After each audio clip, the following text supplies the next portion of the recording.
Morning students. ये जो numerical है एक देखते हैं, सिंपल न्यूमेरिकल हम लोगों ने किया हुआ था लाभ पैरेललोग्राम से।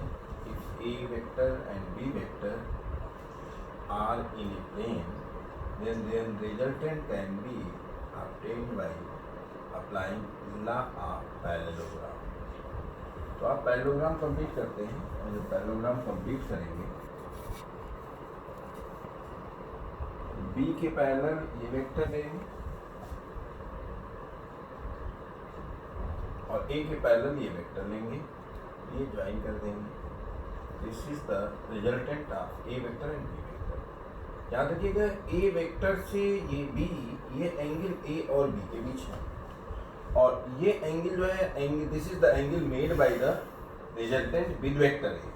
यहाँ क्या दिया है, the angle between two vectors A vector and B vector is theta. यानी ये एंगल थीटा ही दिया हुआ है, ये एंगल टोटल थीटा होगा। Resultant of two vectors are makes an angle theta by two with A vector. तो यानी अल्फा की वैल्यू क्या दिया हुआ है आपको, थीटा बाय 2 दिया है।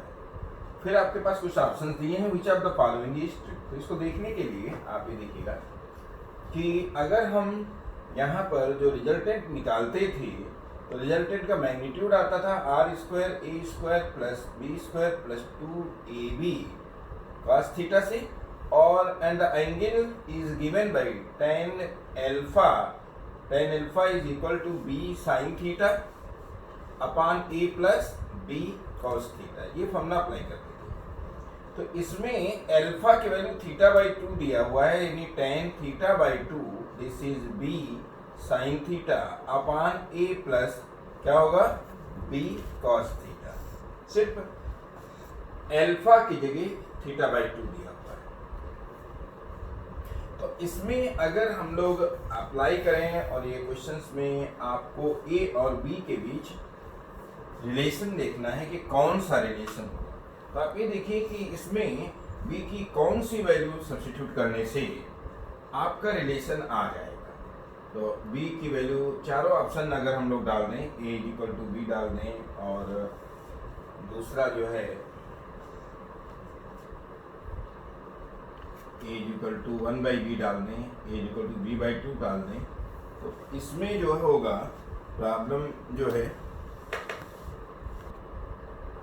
तो इसमें हम लोग अगर a की वैल्यू b सब्स्टिट्यूट करें तो आप देखिए और राइट हैंड साइड लेते हैं तो आप देख लीजिए कि ये क्या आएगा, b sine theta upon a की जगह सब्स्टिट्यूट कर दीजिए b plus b cos theta, b यहाँ साइन थीटा, आप b कॉमन लीजिए डिनोमिनेटर में 1 प्लस cos थीटा और आप देख सकते हैं b कैंसिल हो जाएगा।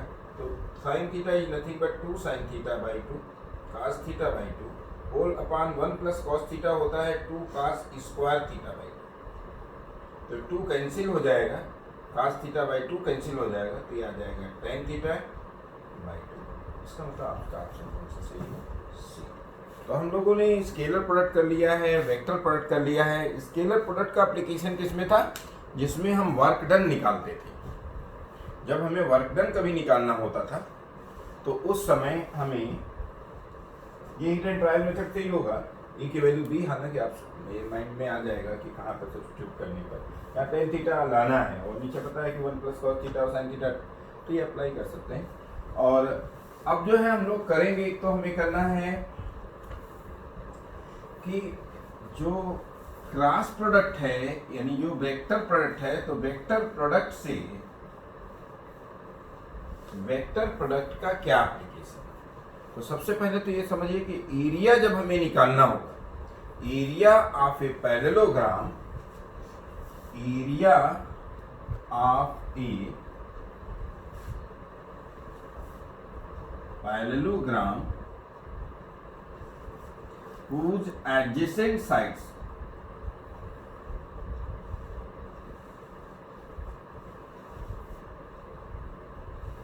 are a vector and b vector। यानी कोई पैरेललोग्राम है, ये a वेक्टर दिया हुआ है, एडजेसेंट साइड्स जो दी हुई हैं b वेक्टर, यानी बाकी जो है इसके पैरेलल ये होगी और ए के पैरेलल। वैसे अगर देखें तो एरिया पैरेललोग्राम होता क्या है, एरिया ऑफ पैरेललोग्राम जो होता है ये होता है बेस इंटू हाइट। बेस और हाइट का जो प्रोडक्ट होता है वो होता है। यहाँ पर ये एंगल चूंकि दिया है क्या, थीटा आगे प्रोड्यूस करें, तो ये परपेंडिकुलर अगर आप निकालना चाहें, ये बी वेक्टर है तो ये होगा बी साइन थीटा। तो ये जो हाइट है इन दो पैरेलल वेक्टर्स के बीच में, इन दो साइड्स के बीच में जो परपेंडिकुलर डिस्टेंस है पैरेलल है, हर जगह सेम रहेगी।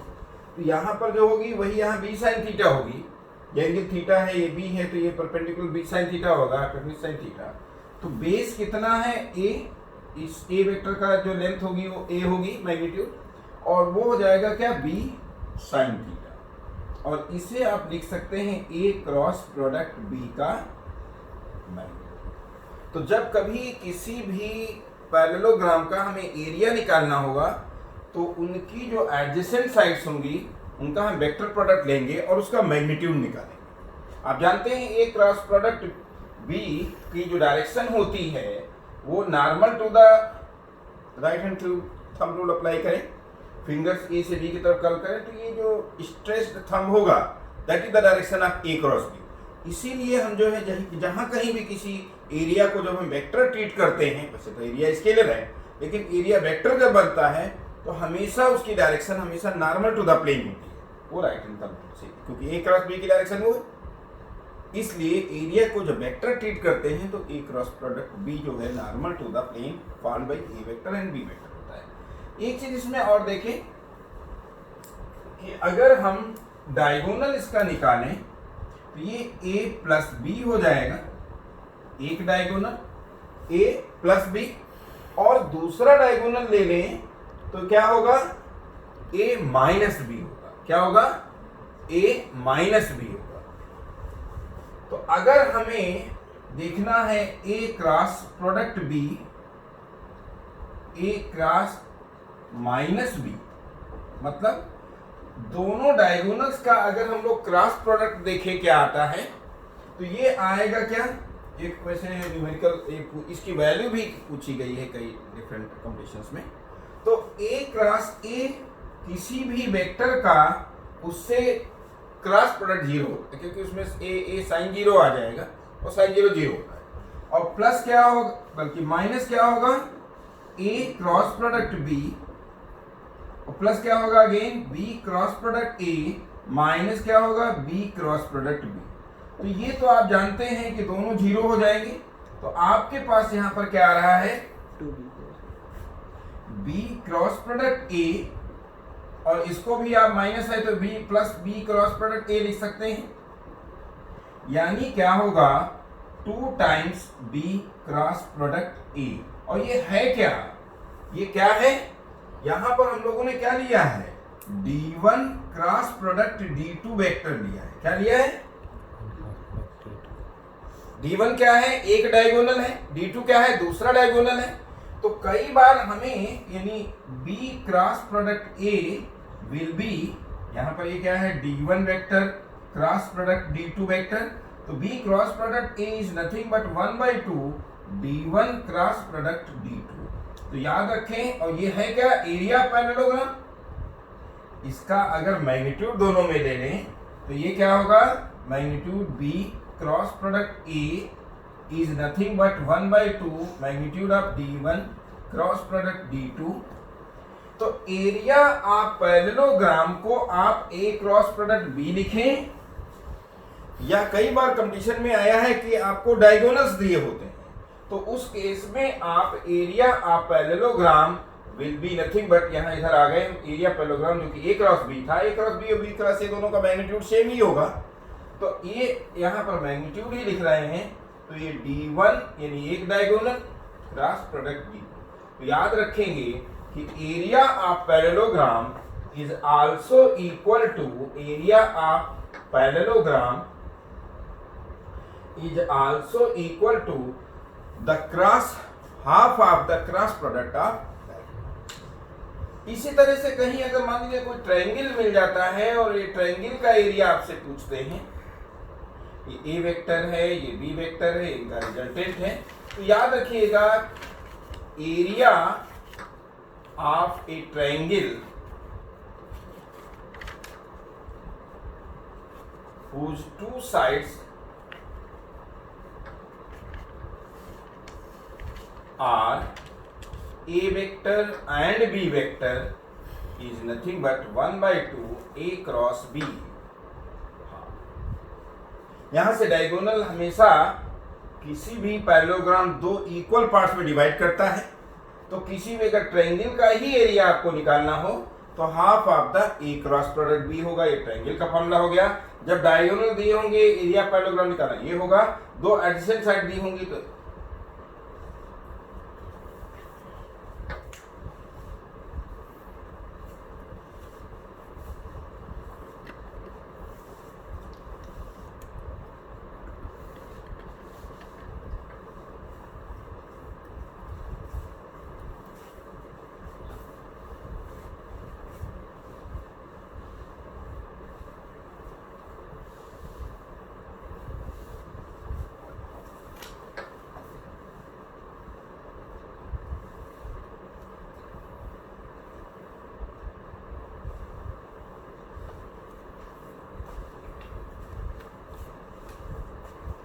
हम लोग अब बात करेंगे, वैसे निकालना चाहें तो एक न्यूमेरिकल कर सकते हैं, लेकिन पहले हम ये बात कर लेते हैं कि scalar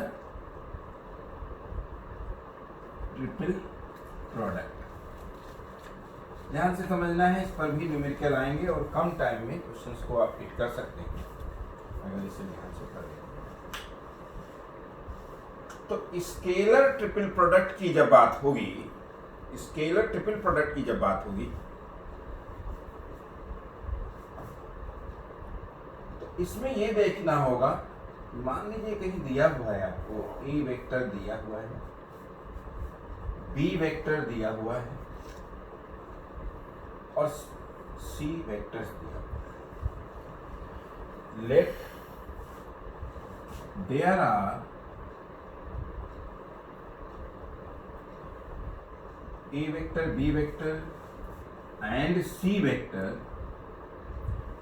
given by A vector is equal to AXI plus AYJ plus AZK and B vector is equal to BXI plus BYJ plus BZK and C vector is equal to CXI plus CYJ plus C Z के।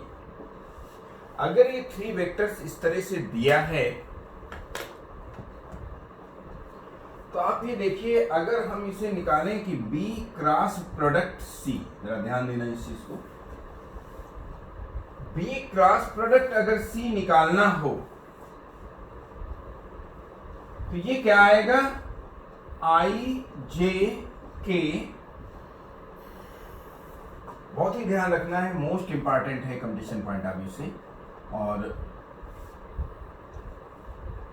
आई j k B x B Y B Z c x सी Y C z, जैसा कि आप कर चुके हैं कई बार, कि अगर हम इसे स्पैन करना चाहें तो ये आई का जब हम कोफिशिएंट लेते हैं तो आई के कोफिशिएंट में ये रो और ये कॉलम छोड़ देंगे, क्रॉस क्रैमर्स रूल अप्लाई करेंगे, तो b Y C Z minus सी वाई बी जेड, ये हो गया आई का कोफिशिएंट। हमने कहा था जे के साथ आप माइनस साइन लगा देंगे, जे के साथ माइनस साइन लगा देंगे, ये जो आएगा ये कॉलम और ये रो छोड़ देंगे, क्या होगा, बी एक्स सी जेड, जे का क्वेश्चन ये कॉलम छोड़ देंगे और ये रो छोड़ देंगे, तो बचा B x B Z C Z, तो B X C Z minus C X B Z, ये जे वेक्टर। और प्लस के वेक्टर जब आप लेंगे तो के वेक्टर क्या होगा, ये कॉलम और ये रो छोड़ देंगे तो क्या होगा, बी एक्स सी Y minus C X B Y. तो याद रखिए कि बी क्रॉस प्रोडक्ट सी ये होगा। अगर मैं याद दिलाना चाहूं कि अगर यहां सिर्फ हमें रिएक्टर लाइन निकाल के ही दे देते हैं या वैसे ही कि अगर किन्हीं दो वेक्टर का इसका और इसका हमें स्केलर प्रोडक्ट लेना होता तो क्या होता, ए x B x plus A Y B Y plus A z B Z, क्योंकि आई जे डॉट जे जीरो हो जाता है, आई डॉट के zero, J dot I zero, J dot के जीरो, के डॉट आई जीरो, के डॉट जे जीरो।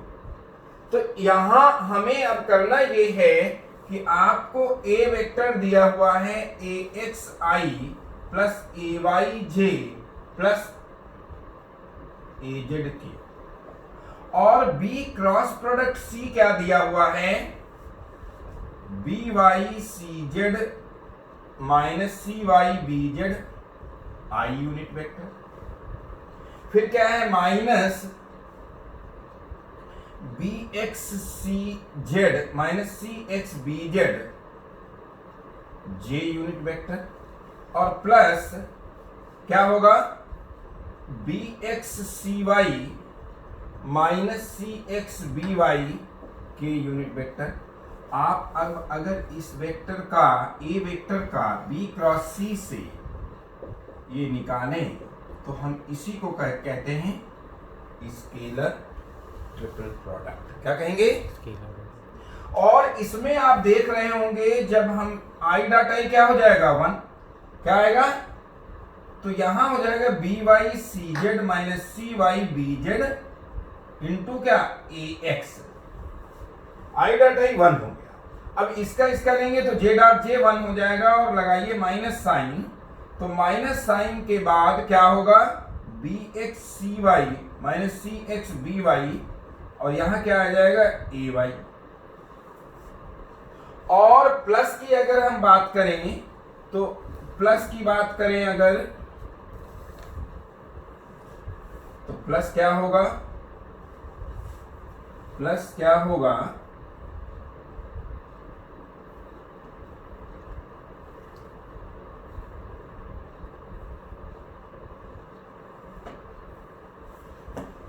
यहां पे प्लस क्या होगा कि ए जेड के डॉट के क्या हो जाएगा 1 हो जाएगा, तो ये बचेगी टर्म, प्लस बी एक्स सी Y minus C X B Y, और आ जाएगा क्या ए जेड। अगर आप इसको यहां कंपेयर करो तो इस एक्सप्रेशन में जहां आई जे के है तो यहां क्या है ए एक्स ए वाई ए जेड।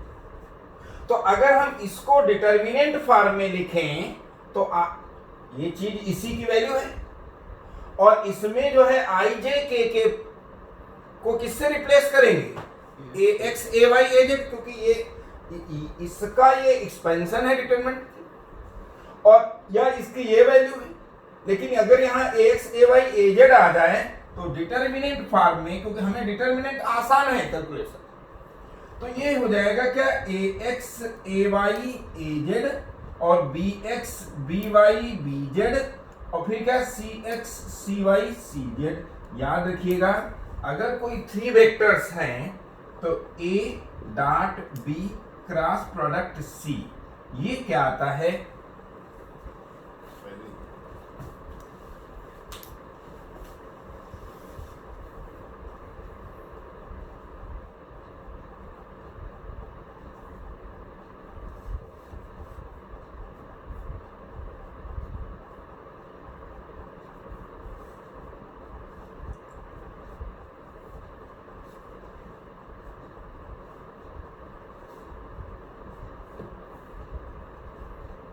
ठीक है। अब थोड़ा सा इसमें हम कंपेयर करेंगे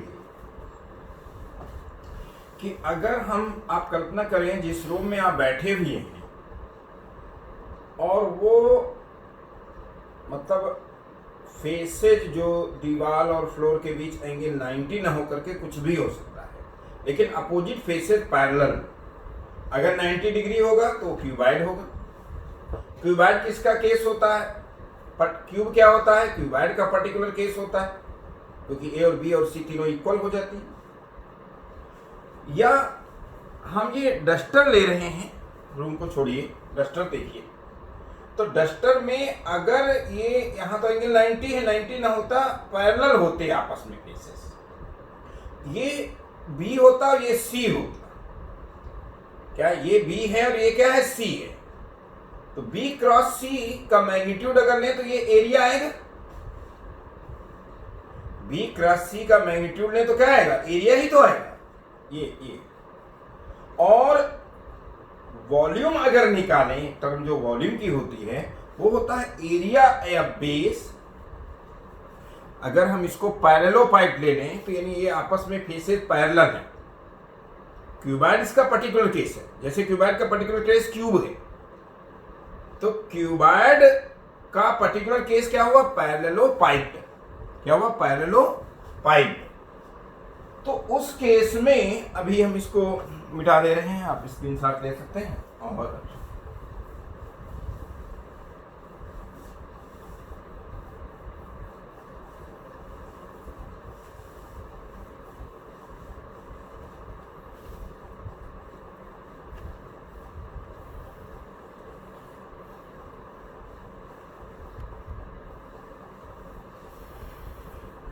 अगर इसमें हम लोग ये देखें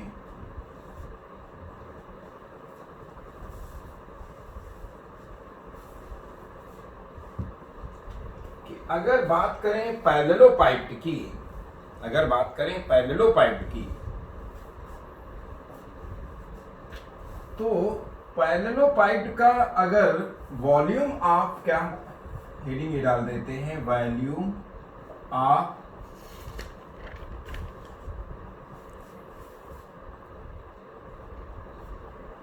पाइप whose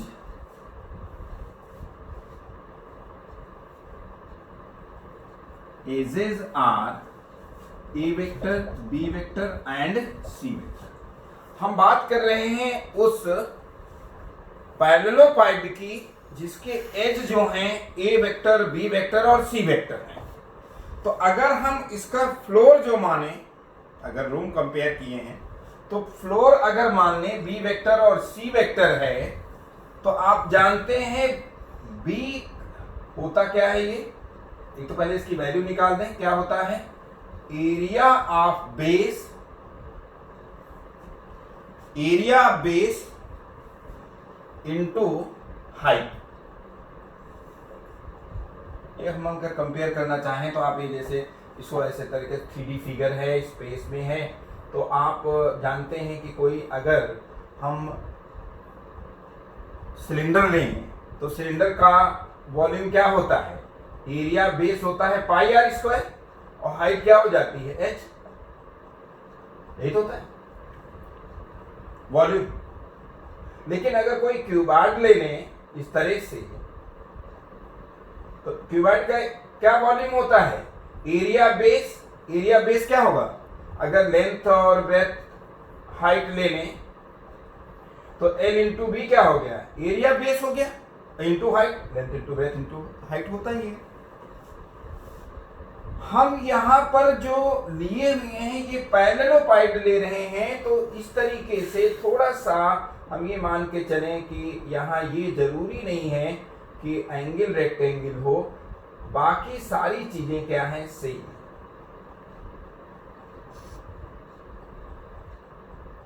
इस तरह से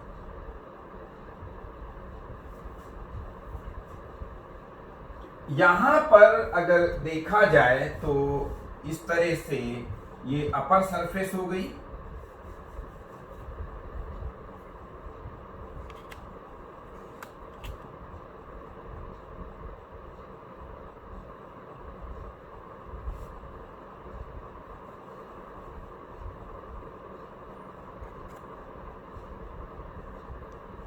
ये हम दिखाना चाह रहे थे कि अगर हम ये माने, पहली चीज तो ये रेक्टेंगल नहीं है, पैरेललोपाइड हम एज्यूम कर रहे हैं कि एजेस फेसेस पैरेलल है, बस इतनी सी बात है। कि ये जो फेस है वो इसके पैरेलल है। ये हम ले रहे हैं क्या, बी वेक्टर, ये क्या ले रहे हैं, सी वेक्टर। तो आप इसका एरिया जो होगा, एरिया आप बेस बता सकते हैं क्या होगा, area of base will be nothing but B cross product C magnitude, B cross product C magnitude. और ये माने कि इस पर एरिया जब वेक्टर ट्रीट करेंगे, जब बी क्रॉस प्रोडक्ट सी को एरिया वेक्टर ट्रीट करेंगे, तो ये नॉर्मल डायरेक्शन जो है वो इसके बीच की जो हाइट है वो मान लेते हैं कि यहां पर भी जैसे ये हाइट जो दिया है, हल्का सा नॉर्मल वेक्टर से ये एंगल बना रही है, ये मान लीजिए थोड़ा सा एंगल ले लें इस तरह से। तो ये जब इसका हम एरिया वेक्टर लेंगे, इसका जब हम एरिया वेक्टर लेंगे, तो ये ए जो एज बचा हुआ है, तो ए का नॉर्मल डायरेक्शन में कंपोनेंट क्या होगा, ए कॉस थीटा। अगर हम मान लें कि ये जो ए है, जो ये हाइट है, जो इन दो फेसेस के बीच की डिस्टेंस आ रही है, तो इसका हमें परपेंडिकुलर डिस्टेंस लेना, तो वो क्या होगी, ए कॉस थीटा। तो ए का मैग्नीट्यूड और कॉस थीटा। तो यहां थोड़ी देर के लिए ये ए का मैग्नीट्यूड, इसको बी क्रॉस सी ना मान करके बी वेक्टर मान लें, है तो ये वेक्टर ही। और कोसाइन एंगल बिटवीन क्या, ये जो एरिया वेक्टर था, ये जो एरिया वेक्टर हमने बी क्रॉस सी बनाया है, ये जो बी क्रॉस सी पर नॉर्मल डायरेक्शन बनाई है, ये ए वेक्टर का उससे एंगल है थीटा। तो ये क्या है, एक उनके बीच का एंगल थीटा है। अगर ये ए मान लें, बी मान लें, और ये थीटा क्या एंगल बिटवीन देम, तो आप स्केलर प्रोडक्ट से जानते हैं होता क्या है, यहां बी क्रॉस सी को बी वेक्टर मानेंगे। तो याद रखेंगे कि a scalar triple product of a B c, if a B C are edges of a parallelepiped will be nothing but volume of parallelepiped. क्या होगा, वॉल्यूम ऑफ पैरेललोपाइड। अब यहां पर क्या होता है कि अगर ए और बी और सी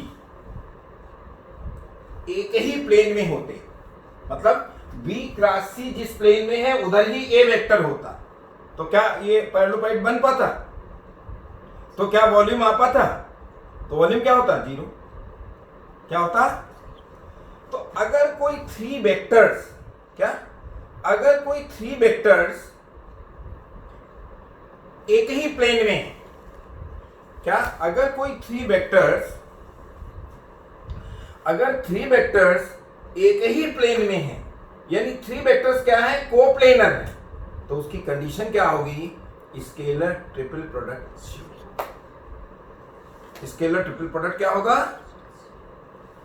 ये एक बार जेईई मेन में और नीट वगैरह में पेपर क्वेश्चन आ चुका है कि what will be the value of a dot a cross c या क्रॉस बी कर सकते हैं। तो आप याद रखिए कि डिटर्मिनेंट हम ये क्या निकालने हैं, a dot B cross c निकाले क्या है, determinant a x A Y A z, b x B Y B Z, c x C Y C z. और डिटर्मिनेंट की कंडीशन होती है कि कोई भी कॉलम या कोई दो रो आइडेंटिकल हो जाए तो जीरो आ जाता है।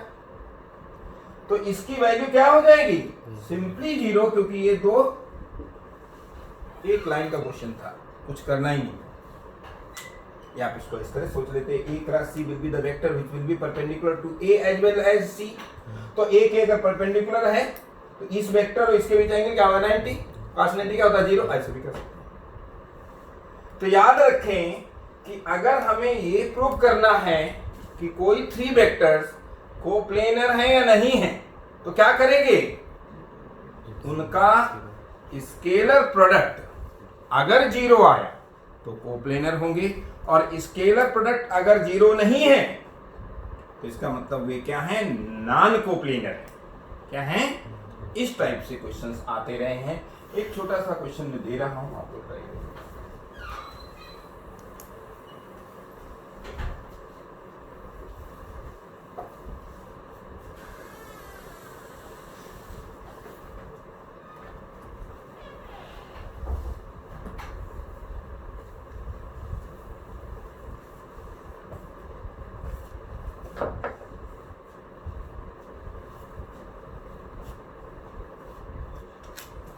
ध्यान दीजिएगा कि if a B C are non coplanar vectors, क्या?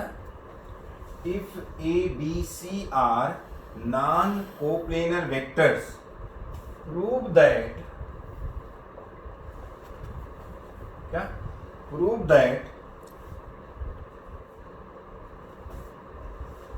ए प्लस बी,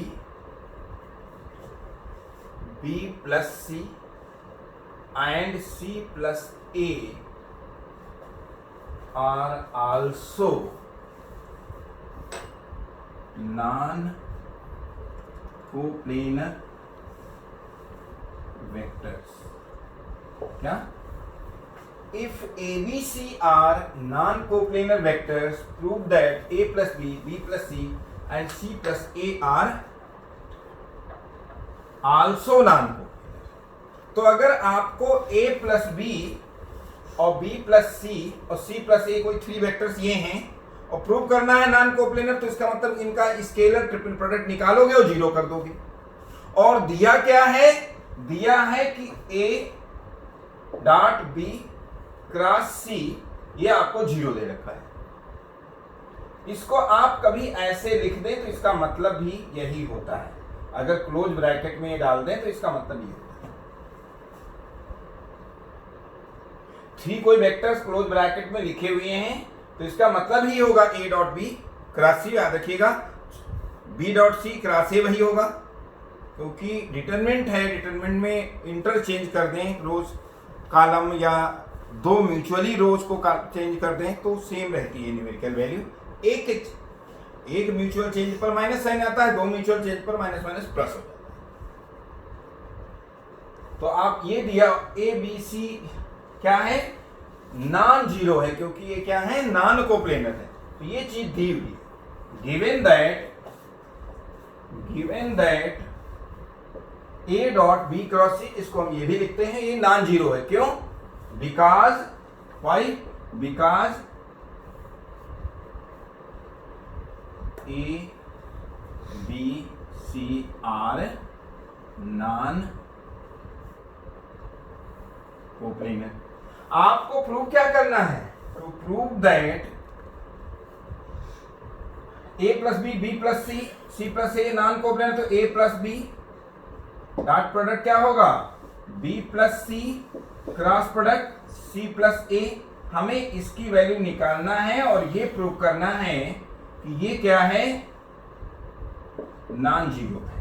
तो आप देख सकते हैं ए प्लस बी ऐसे ही रहने दीजिए, dot product B cross C होगा प्लस बी क्रॉस ए होगा प्लस सी क्रॉस सी होगा और प्लस क्या होगा? सी क्रॉस ए होगा।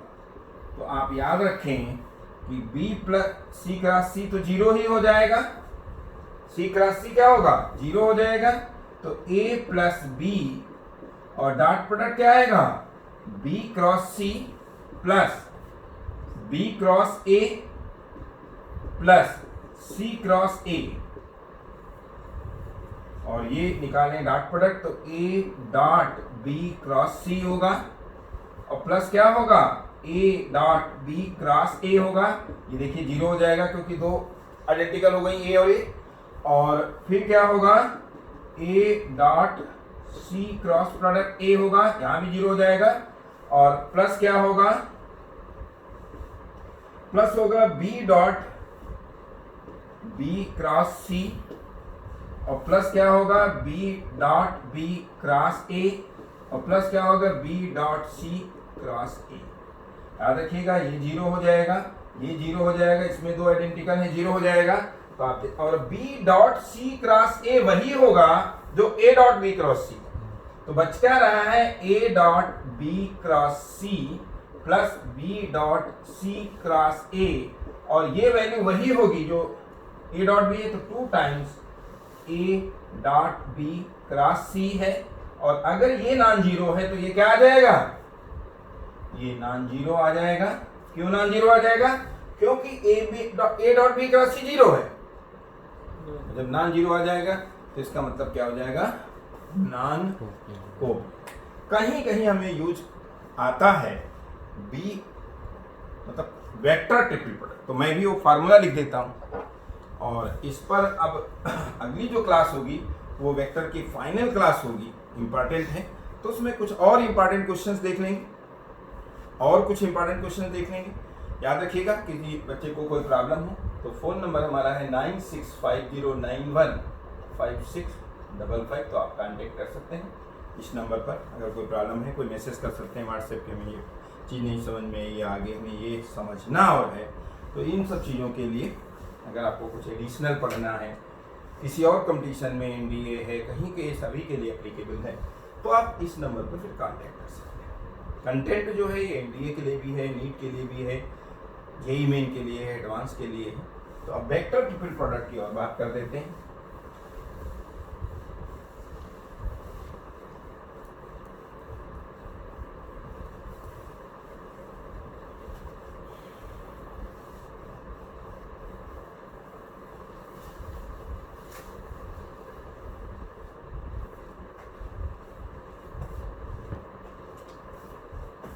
वेक्टर ट्रिपल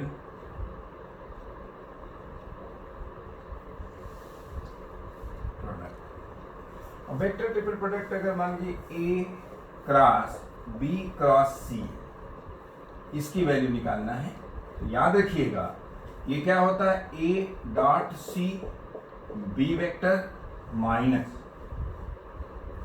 माइनस हो जाएगा A dot B C vector. आप इसे वेरीफाई कर सकते हैं और सभी एक ए और बी और सी, ए मान लीजिए x i plus A y j plus A z k, B x y plus B x i plus B y j plus B z k, C x i plus C y j plus C Z k, और दोनों अलग अलग आप निकाल के देख सकते हैं।